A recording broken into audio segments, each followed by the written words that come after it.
Have you ever imagined your world vanishing in a single terrifying day? What if everything you knew, your home, your family, your very name was ripped away from you by the clang of steel and the roar of battle? Imagine this nightmare unfolding in the year 940 Anno Domini. Number 7. The shattering of life and home. The air, usually sweet with the scent of wood smoke and damp earth, was suddenly thick with ash and the metallic tang of fear.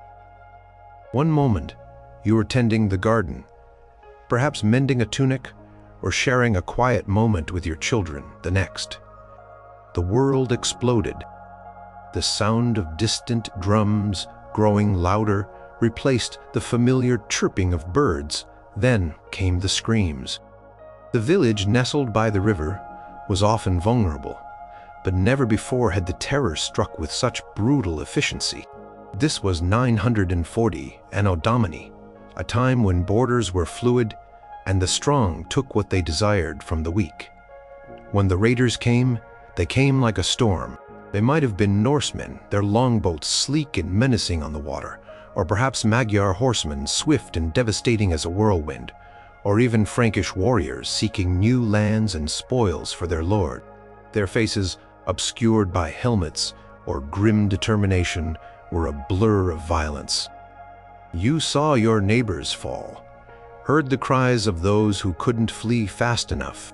The thatched roofs of your home, painstakingly crafted over years, caught fire with shocking speed, sending plumes of smoke that choked the sky and your very breath. The familiar smell of burning wood, usually comforting from a hearth, was now the stench of destruction. In the chaos, amidst the shouts and the clash of weapons, there was no time to think, only to react. You might have tried to gather your children to find your husband, but the invaders were everywhere, moving with ruthless purpose. They were not just here for plunder, they were here for people.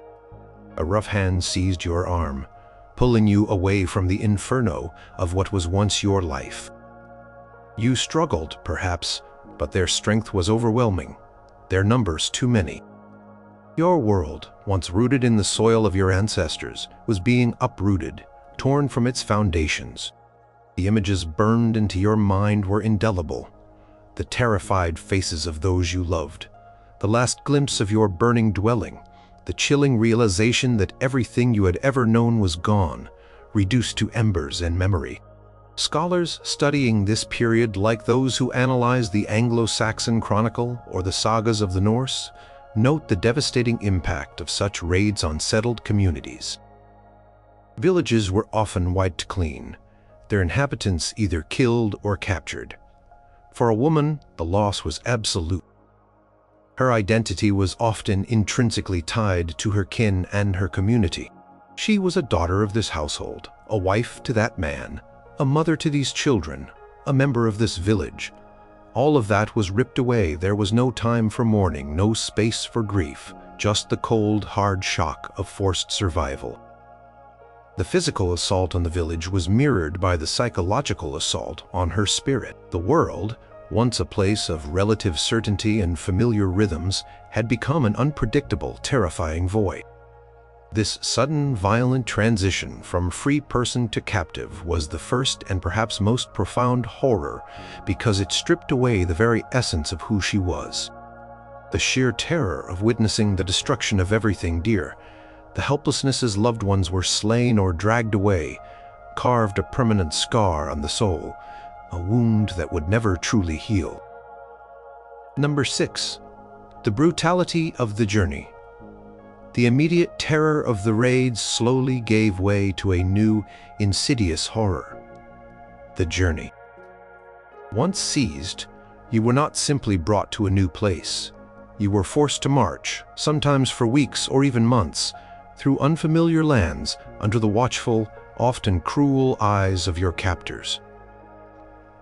There were no gentle paths or comfortable conveyances. Your feet, accustomed to the familiar dirt tracks of your village, were now raw and bleeding on rough terrain. If you were lucky, you might have been given meager footwear, but many captives trudged barefoot, enduring sharp stones, thorny bushes, and the biting cold or scorching heat. Historical accounts, such as those detailing the Viking thrall routes or the movements of raiding parties in Central Europe, emphasize the immense distances covered by such groups, always with their human spoils in tow.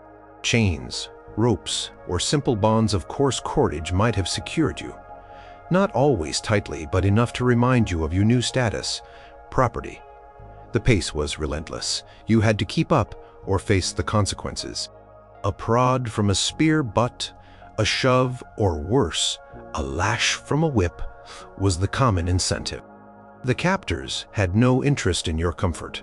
Their only goal was to deliver their merchandise intact enough to be valuable. Meals were sporadic and meager. Perhaps a handful of dry grain, a scrap of hard bread, or whatever could be foraged quickly. Water was a constant, desperate longing, often shared from stagnant pools or muddy streams, if available at all. Constant ache of hunger gnawed at your stomach, a dull pain that became a familiar companion. Sleep, when it came, was a luxury, stolen in short, fitful bursts on the hard ground, under the open sky exposed to the elements. Cold seeped into your bones, or the sun beat down mercilessly, parching your throat. There was no shelter, no warmth, no privacy. You were constantly surrounded by other captives, all equally terrified, equally broken, a silent testament to the vastness of the tragedy. The air was often heavy with the smell of unwashed bodies, fear-induced sweat, and the stench of human waste. Hygiene was non-existent. Open wounds festered, ignored by the captors who saw them as mere inconveniences, not suffering. The terrain itself became an enemy. You might have traversed dense forests, the branches scratching at your exposed skin, or crossed wide, desolate plains where the wind whipped at your flimsy garments and chilled you to the bone. Rivers had to be forded, often treacherous crossings where strong currents threatened to sweep the weakened away. Some accounts from the period, while not always focusing on the captives themselves, describe the harsh realities of travel in early medieval Europe, highlighting the dangers of the wilderness, wild animals, and unpredictable weather. For a captive, these natural elements compounded the man-made brutality. Each step was a reminder of the life you had lost, a step further away from home, from everything familiar. The landscape changed, the stars above were unfamiliar, and the languages spoken by your captors grew more alien with every passing day. The physical exhaustion was immense, but the psychological toll was arguably greater. Every sunrise brought the dread of another day of endless marching, another day of deprivation and fear.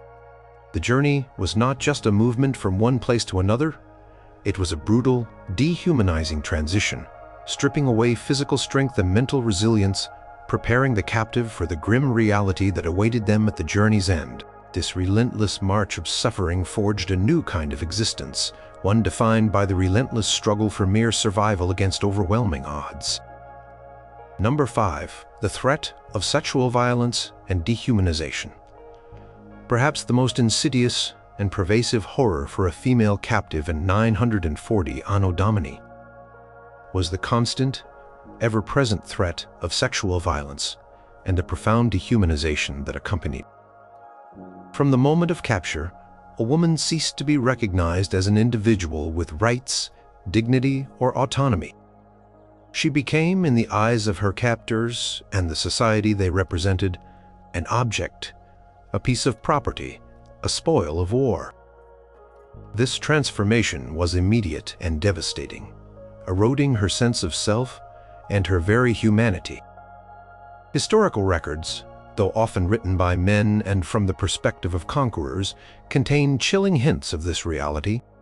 Chronicles and legal codes from various cultures of the era, such as those of the Franks, the Anglo-Saxons, or the Byzantine Empire, often mention women as spoils or deal with the aftermath of rape, implying its commonality during warfare and captivity. The journey itself offered no respite. Whether marching or encamped, women were always under scrutiny, always vulnerable. The gaze of a captor, the casual touch, the whispered threat. These were constant reminders of their precarious position. The fear was a cold, gripping sensation that never left. It was not just the act of violence itself, but the pervasive anxiety, the knowledge that at any moment, by any man without recourse or protection, she could be subjected to the most violating of acts. This psychological torment was relentless, leaving no room for peace or safety within one's own mind or body. When a woman became a captive, her body became a commodity. She was often inspected, her physical attributes assessed for their value, much like livestock. This public display and evaluation, even if not overtly violent, was a profound act of dehumanization. Her identity as a person, her personal boundaries, her inherent worth were systematically stripped away. She was no longer a wife, a daughter, a mother, but merely a potential servant, a concubine, a breeder of children for her new masters, or an item for trade. This reduction to a mere function, a body to be used, was a fundamental assault on her essence. The accounts from this period, though rarely explicit in the language we might use today, consistently underscore the grim reality. For instance, in Viking societies, women captured in raids, known as thralls, were often absorbed into the captor's household, sometimes as wives or concubines, but always as property. Their consent was irrelevant. In other cultures, like the Byzantine Empire, while some efforts were made to ransom captives, many women found themselves in forced servitude, including sexual servitude, within their new households. The lack of legal standing, the absence of any protector, and the absolute power held by the captors meant that a woman's body was never truly her own. This constant threat, whether realized or merely hovering in the background, created an environment of perpetual terror and profound psychological distress. It wasn't just the physical violation that was horrifying, but the crushing weight of knowing that her dignity, her autonomy, and her very essence could be stolen from her at any moment without consequence for her perpetrator.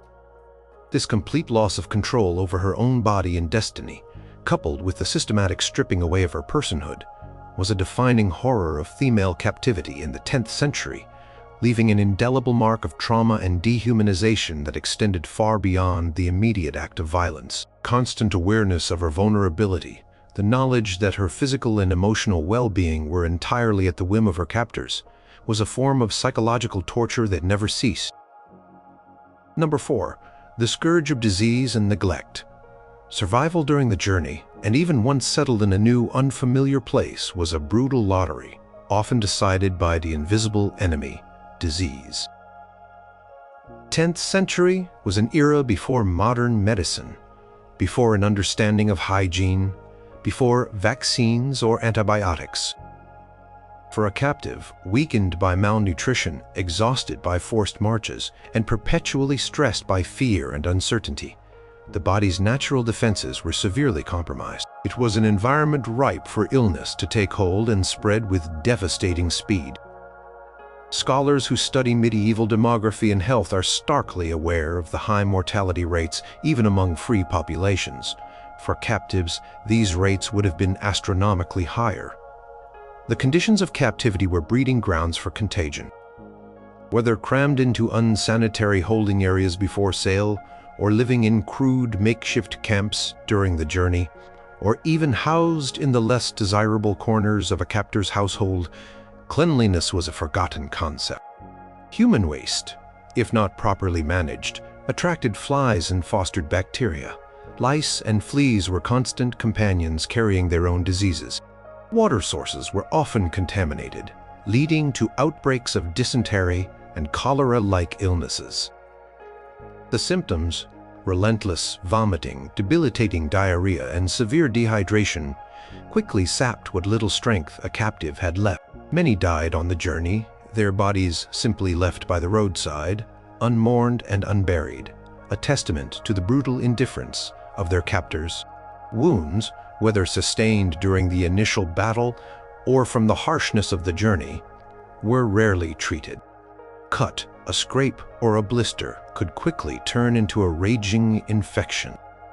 Without antiseptics or clean dressings, even minor injuries could lead to gangrene, a slow and agonizing death. Fevers, often a symptom of underlying infection or exposure, were a constant threat. Malnutrition exacerbated every ailment. A body deprived of proper food lacks the nutrients to fight off pathogens, making even common colds or flu potentially deadly. The diet of a captive was often monotonous and insufficient, barely enough to sustain life, let alone promote healing or bolster immunity. Children and the elderly were particularly vulnerable. Their immune systems, still developing, or already weakened by age, succumbed quickly. A mother might watch helplessly as her child wasted away, racked by fever or consumed by dysentery. Unable to offer comfort, let alone aid. The very air seemed heavy with the scent of sickness, of unwashed bodies, and the lingering presence of death.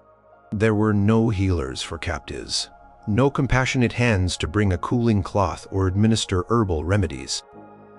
Any illness was viewed as a weakness, a flaw in the merchandise, and if a captive became too ill to be useful, they were often simply abandoned or left to die.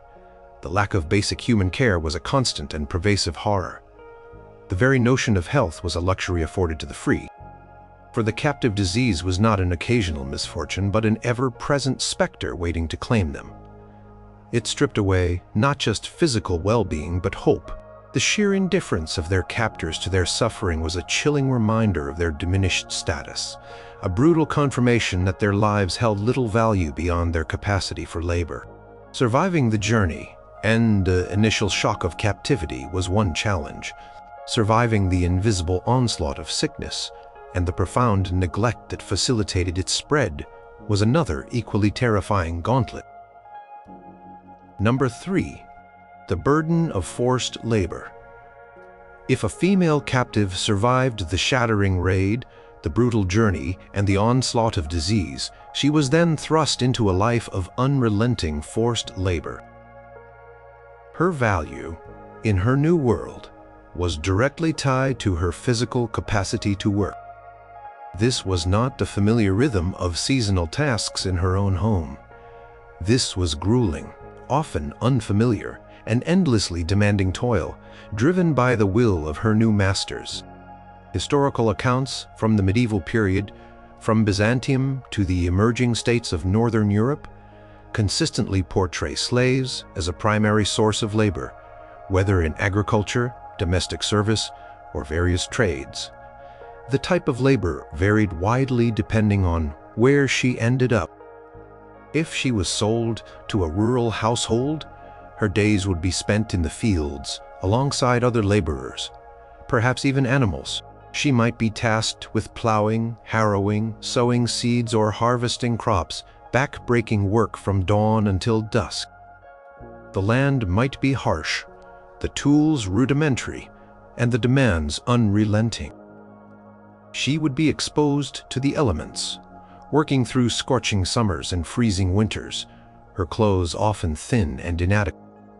Her body, already weakened by the journey and previous hardships, would ache constantly, muscles unused to such strenuous, prolonged effort. There was no concept of rest days, no breaks for personal needs, and certainly no payment for her immense effort. For those brought into urban centers or larger estates, domestic servitude was a common fate. This could mean endless hours spent grinding grain, fetching water from distant wells or rivers, tending fires, cleaning, cooking for large households, or washing clothes, a ceaseless cycle of physical exertion. She might be expected to manage livestock, milk cows, churn butter, or prepare food for an entire family, from the simplest fare to elaborate banquets. The demands were constant, and mistakes were met with swift, often brutal punishment. A dropped dish, a burnt meal, or a moment of perceived idleness could earn a blow or a cruel reprimand. Beyond the domestic and agricultural, some women might have been put to work in craft production, if their captors recognized a skill or forced them to learn. This could involve spinning wool, weaving cloth, tanning hides, or working in the production of simple goods. While less physically demanding than field work, these tasks were often repetitive, tedious, and still required long hours under strict supervision. The goal was always productivity, never well-being. There was no joy in creation, only the pressure to produce, to meet quotas, to justify her existence. Constant surveillance, the lack of autonomy, and the ever-present threat of punishment created an atmosphere of pervasive dread. Even if her captors were not overtly cruel, the sheer exhaustion, the unending demands, and the knowledge that her labor was for others, never for her own benefit, was a crushing burden. She was an extension of her master's will, a tool to be used until she wore out. Her life was no longer her own. It was defined by the endless cycle of tasks, the ache in her bones, and the silent resignation to a fate she could not escape. The heavy weight of forced labor was not just physical. It was a profound psychological burden, stripping away any last vestiges of personal freedom and replacing them with a relentless, inescapable servitude. Number 2. The erosion of identity and spiritual despair. Even if a female captive managed to endure the physical horrors of battle journey, disease, and forced labor, she faced an equally devastating, yet often unequally demity, and the profound spiritual despair that seeped into her soul. By 940, Anno Domini, Europe was a patchwork of distinct cultures, languages, and belief systems. When a woman was taken from her home, she was not just separated geographically. She was brutally severed from the very fabric of her cultural and spiritual world. Historical anthropologists and cultural historians emphasize the deep connection between personal identity and community norms, language, and spiritual practices in medieval societies. Her language, once a comfort and a means of expression, became a barrier. She was surrounded by unfamiliar tongues, unable to communicate her thoughts, fears, or needs. She might be forced to learn the new language of her captors, a grueling process often accompanied by ridicule or punishment for her struggles. This linguistic isolation was a profound loneliness, cutting her off from human connection and reinforcing her outsider status. Her name, a personal identifier, might be changed, replaced by a generic term for a slave, or a new alien name bestowed by her owners, further erasing her past. Her customs, from how she prepared food to how she dressed, from her daily rituals to her social interactions, were no longer valid. She might be forced to adopt new ways, to eat unfamiliar foods, to wear different styles of clothing, perhaps coarse, itchy textiles given to her by her captors, far removed from the garments she once wore. Every small detail of her new existence was a reminder that she did not belong, that her own traditions were irrelevant, even despised. The familiar comforts of shared experiences, community celebrations, and local traditions were gone, replaced by a blank alien landscape. Perhaps most profoundly, her spiritual world was shattered. Whether she worshipped the Norse gods, the Christian saints, or the ancient pagan spirits of the land, her faith was often challenged or forbidden. If her captors were of a different religion, she might be pressured, or even violently forced, to abandon her old beliefs and adopt new ones. Her sacred objects, her prayers, her rituals, all might be mocked, destroyed, or suppressed. This spiritual violation was an attack on her very soul, leaving her adrift in a moral and cosmic void. Counts of forced conversions, while more common in later periods, certainly occurred in this era as conquerors sought to consolidate power not just physically but spiritually. Constant psychological pressure of assimilation, of being an outsider, of having no one who understood her, led to a deep, pervasive despair. Her memories of home, once precious, became painful reminders of what she had lost. She might fear, forgetting her own language, her own people, even her own name. This slow, agonizing erosion of identity left her feeling hollowed out, a shadow of the person she once was. Hope, a fragile flame, was extinguished by the relentless weight of her new reality. There was no escape from the psychological prison of her circumstances.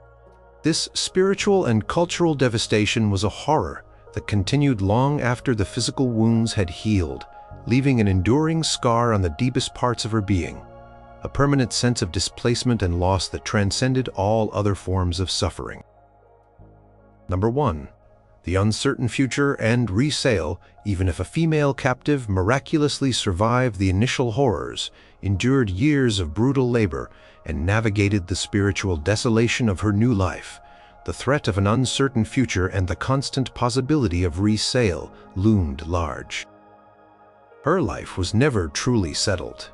She remained a commodity, subject to the whims and economic needs of her owners.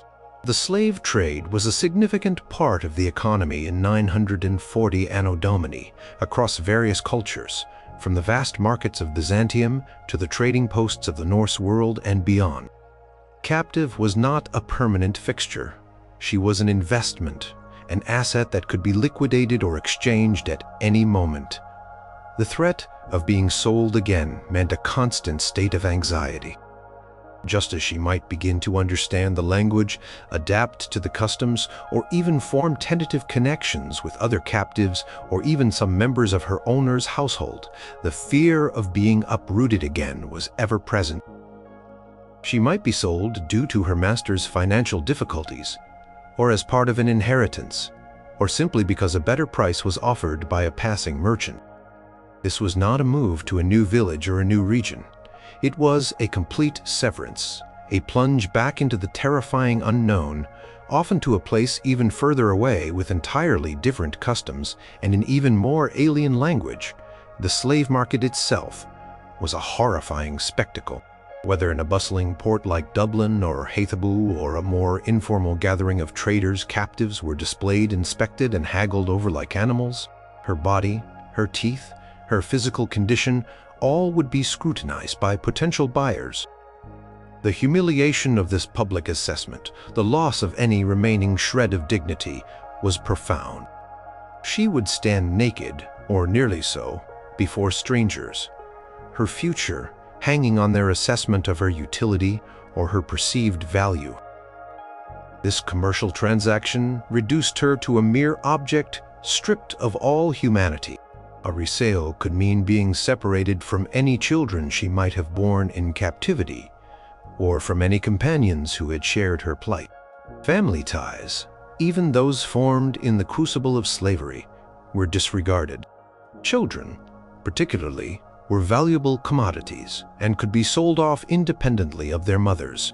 This constant threat of separation, of having any nascent bonds ripped apart, fostered a deep-seated loneliness and prevented any genuine sense of belonging or stability from taking root. The destination of a resale was often more terrifying than the previous captivity. She might be sold across vast distances, from Northern Europe to the Islamic caliphates, or from Eastern Europe to Byzantium, moving from one culture to another, one climate to another, one form of servitude to another. Each new owner brought new rules, new dangers, and new uncertainties. Some accounts from the period describe captives from the Slavic lands ending up in North Africa or the Middle East, a journey that would have been unimaginable and terrifying to a woman from a quiet village in 940 Anno Domini. This perpetual instability, this lingering shadow of being traded like livestock, meant that true peace of mind was an impossible dream. Her life was not her own. It was a string of temporary possessions, each with its own set of trials and brutalities. The horror of an uncertain future was not just a single event, but a constant gnawing anxiety that defined her entire existence as a captive. It was the ultimate manifestation of her complete lack of control, a brutal reminder that her life was not her own, but a fragile thread held in the hands of strangers, liable to be cut or respun at any moment. There was no true end to her suffering, only the promise of more unknown trials.